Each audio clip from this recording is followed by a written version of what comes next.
여러분, 요즘 일상의 컨디션은 어떻나요? 혹시 아침에 일어나도 개운하지 않고 주말에 내내 쉬었는데도 여전히 피곤하지는 않나요? 커피를 마셔도 잠깐뿐 금방 다시 무기력해지고 감기도 자주 걸리고 작은 일에도 쉽게 지치시나요?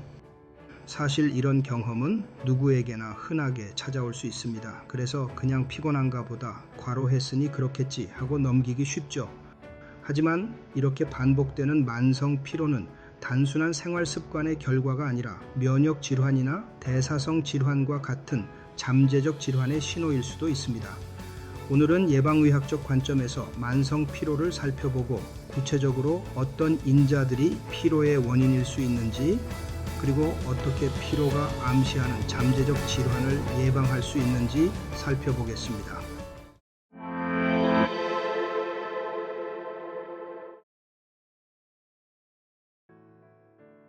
천연물인 야생 산삼에서 유래한 진세노사이드 RG3, RB2, RE 이 세 가지 성분들은 우리 몸의 핵심 면역 세포인 백혈구 속 NK세포와 T세포를 활성화시켜 면역 균형을 회복함으로써 면역의 기초 체력을 높여주고 전신 면역력을 끌어올려주는 중요한 역할을 합니다.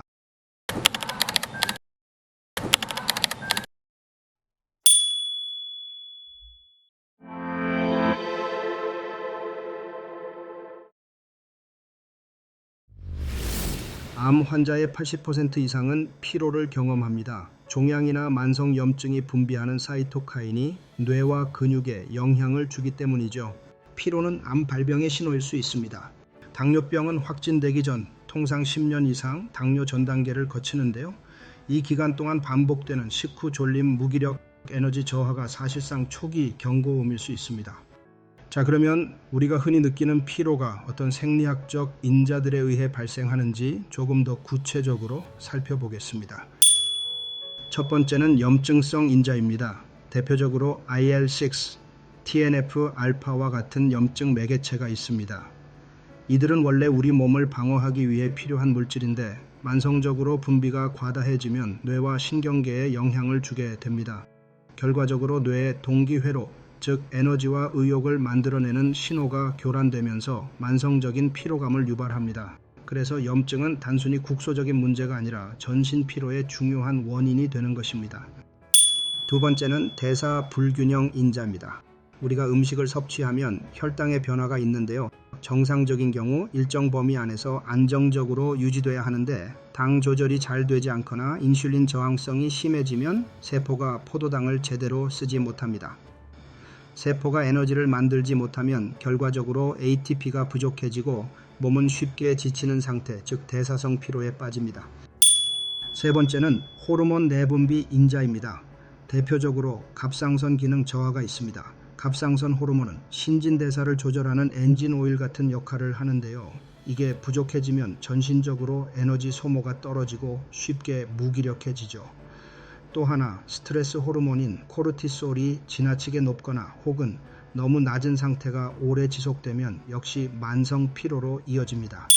네 번째는 수면산소 인자입니다. 여기에는 수면 무호흡증이나 만성 수면 부족이 대표적이죠. 수면 중에 충분한 산소 공급과 깊은 회복 단계가 일어나야 아침이 상쾌한데 이 과정이 깨지면 낮에 지속적으로 피곤함을 느끼게 됩니다. 특히 수면 무호흡은 혈중 산소 포화도를 떨어뜨려서 뇌와 근육에 직접적인 영향을 줍니다. 마지막 다섯 번째는 심혈관 혈액 인자입니다. 대표적으로 빈혈과 심부전 초기 단계를 들 수 있습니다. 빈혈은 적혈구와 혈색소가 부족해서 산소 운반 능력이 떨어지는 상태이고, 심부전은 심장이 충분히 혈액을 공급하지 못하는 상태인데요. 결국 둘 다 우리 조직에 산소 공급이 부족해지면서 작은 활동에도 쉽게 피로를 느끼게 됩니다. 자, 지금까지 살펴본 바와 같이 피로는 단순히 잠을 덜 자서 무리하게 일해서 등등의 통상적인 문제가 아니라 염증, 대사, 호르몬, 수면, 심혈관계 등 다양한 인자들이 얽혀있는 결과라고 할 수 있습니다. 그렇다면 이런 복잡한 피로의 원인들이 질병으로 발전되지 못하도록 하는 선제적 예방 조치가 중요한데요. 이를 위한 예방의학적 차원의 접근 방법을 알아보겠습니다. 첫째, 간단한 정기 건강검진에 시행하는 혈액생화학 검사 등을 통하여 피로의 원인을 파악하는 것입니다. 단순한 혈액검사로 혈당, 지질, 혈색소, 간, 신장 기능, 갑상선 호르몬, 암 호르몬 등을 체크하는 것만으로도 피로의 원인을 파악할 수 있습니다. 둘째, 생활습관 교정입니다. 무엇보다 균형 잡힌 식습관이 기본입니다. 식단에서는 혈당 지수가 낮은 채소와 과일을 매일 최소 한 끼 이상 충분히 포함시키고 소고기, 닭고기 같은 살코기류, 콩, 두부와 같은 식물성 단백질 그리고 견과류를 통해 단백질과 식이섬유를 적절히 섭취해야 합니다. 또한 신진대사를 원활히 유지하기 위해서는 수분을 자주 소량씩 보충하는 습관도 중요합니다. 다음은 운동입니다.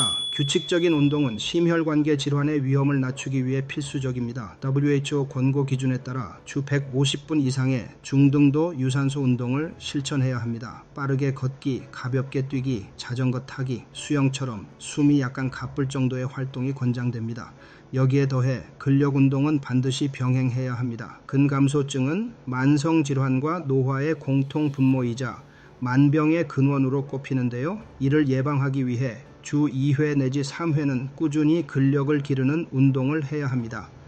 아령 들기, 팔굽혀펴기, 철봉 매달리기, 요가 등이 좋은 예입니다.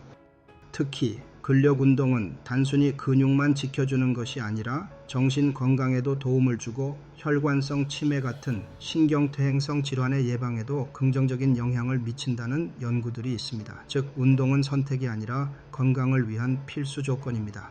마지막으로 규칙적인 수면 습관도 잊어서는 안 됩니다. 수면은 우리 몸과 뇌가 회복하는 과정으로 불규칙한 수면은 피로를 만성화시키고 면역 대사 균형에도 악영향을 줍니다. 따라서 정해진 시간에 자고 일어나는 일정한 리듬을 지키는 것이 무엇보다 중요합니다. 셋째, 스트레스 관리입니다. 스트레스는 단순한 마음의 불편함을 넘어 실제로 염증 반응과 호르몬 불균형을 동시에 일으키는 주범입니다. 만성 스트레스 상황에서는 코르티솔이 장기간 과다하게 분비되거나 반대로 고갈되면서 면역계가 약화되고 피로가 쉽게 만성화됩니다. 따라서 스트레스는 반드시 관리해야 합니다. 가장 손쉽게 실천할 수 있는 방법 중 하나가 명상과 호흡법입니다. 짧게는 하루 5분에서 10분만 시간을 내어 복식 호흡을 하거나 단순한 명상 앱을 활용하는 것만으로도 교감, 부교감, 신경의 균형을 회복하는 데 도움이 됩니다. 또한 사회적 지지망이 매우 중요합니다. 가족, 친구, 동료와의 대화, 취미 활동 혹은 커뮤니티 모임에 참여하는 것만으로도 정신적 안정감이 크게 향상됩니다. 연구에 따르면 사회적 지지가 충분한 사람은 스트레스 상황에서도 염증 수치가 낮고 회복 속도도 빠르다고 보고됩니다. 필요하다면 심리치료, 정신건강의학과 상담 같은 전문가 상담도 적극적으로 고려해야 합니다. 스트레스 관리는 단순한 기분 전환이 아니라 피로 개선과 만성질환 예방을 위한 의학적 실천 전략이라는 점을 꼭 기억해야 합니다. 넷째, 7시간 이상의 충분한 수면입니다. 수면은 우리 몸이 회복하고 면역계와 대사 시스템을 재정비하는 시간입니다. 하루 7시간 이상 규칙적이고 깊은 수면을 확보하는 것이 피로 회복의 핵심입니다. 이를 위해서는 몇 가지 환경적, 행동적 요령이 필요합니다. 매일 같은 시간에 자고 일어나는 습관을 유지해야 합니다. 편안한 매트리스와 베개, 차단된 빛과 소음, 적절한 실내 온습도가 중요합니다. 여름철에는 에어컨이나 선풍기를 적절히 활용해 쾌적한 수면 환경을 조성하세요. 잠들기 최소 1-2시간 전에는 스마트폰, TV, 컴퓨터 등 블루라이트 노출을 줄여야 합니다. 필요하다면 블루라이트 차단 안경을 사용하는 것도 도움이 됩니다. 가벼운 스트레칭, 따뜻한 샤워, 따뜻한 허브티 섭취는 신체를 이완시켜 수면 유도를 돕습니다. 또한 낮 시간에 적절한 운동은 밤 수면의 질을 개선하고 카페인이나 알코올은 오후 늦게 피하는 것이 좋습니다. 최근 연구에서는 규칙적이고 깊은 수면을 취하는 사람일수록 면역 반응이 강하고 대사성 질환 위험이 낮으며 인지기능 저하도 늦게 나타난다는 결과가 보고되고 있습니다. 즉, 수면은 단순한 휴식이 아니라 피로 개선과 질환 예방을 위한 강력한 치료제라고 할 수 있습니다. 여기에 추가로 피로의 원인 인자에 대응할 수 있는 근본적인 보조 전략이 있습니다. 기본적인 토대는 표준적인 예방의학적 접근이어야 하는데요. 최근에는 산삼유래 진세노사이드, RB2, RE, RG3 같은 천연 성분이 보조인자로 주목을 받고 있습니다. 그럼 이러한 산삼유래 천연 성분에 의한 피로의 원인 인자 해소에 대해 살펴보죠. 첫째, 산삼유래 진세노사이드 RB2입니다. 진세노사이드 RB2는 AMPK라는 대사 스위치를 활성화시켜서 세포의 에너지 대사를 안정화합니다. 쉽게 말해 연료 효율을 높여주는 엔진 관리 장치 같은 역할을 하는 거죠. 그 결과 당 대사가 효율적으로 이루어지고 에너지 부족으로 인한 피로가 줄어드는 데 기여할 수 있습니다. 둘째, 산삼유래 진세노사이드 RE입니다. 진세노사이드 RE는 제한적인 연구 결과이긴 하지만 일부 실험에서는 췌장의 베타세포 보호 가능성이 제기되고 있습니다. 즉, 혈당 조절 과정에서 어느 정도 도움을 줄 수 있다는 잠재적 가능성이 있는 성분입니다. 셋째, 산삼유래 진세노사이드 RG3입니다. 진세노사이드 RG3는 염증을 완화하고 미토콘드리아를 보호하는 작용이 보고되었습니다. 특히 암과 관련된 염증 반응을 줄이는 보조적 역할을 기대할 수 있고 일부 임상에서는 암 환자들의 피로 개선에도 기여할 수 있다는 결과들이 있습니다. 이와 같이 산삼유래 진세노사이드 RB2RE, RG3 성분들의 과학적인 기반에 임상시험에서의 기전들에서 나타난 바와 같이 실제 이러한 성분을 함유하고 있는 산삼유래 추출액을 복용해온 수많은 소비자들의 피드백에서도 공통적으로 보고되어 온 것이 있습니다. 피로가 확연히 줄었다, 활력이 넘친다, 기력이 회복되었다는 등의 긍정적인 효과 피드백입니다. 물론 이것이 모든 사람에게 동일하게 적용될 수 있는 것은 아니나 예방의학적 관점에서 표준적인 생활습관 관리와 혈액생화학 검사에 더해 이러한 천연물 유래 성분들을 질병의 예방을 위한 일상적인 건강관리를 위해 보조적으로 활용하는 것은 충분히 고려할 만한 가치가 있는 방법으로 추천할 수 있습니다. 피로는 단순한 주관적 느낌이 아니라 염증, 대사, 호르몬, 수면, 심혈관 등 다양한 인자와 질환의 전조 신호일 수 있습니다. 따라서 기초적인 건강검진과 생활습관 교정, 스트레스 관리 같은 예방적 접근이 우선입니다. 그리고 여기에 더해 산삼유래 진세노사이드 RB2, RE, RG3 같은 보조 성분은 피로 관리와 건강 유지에 있어서 보조적 대안으로서 가능성을 보여주고 있습니다.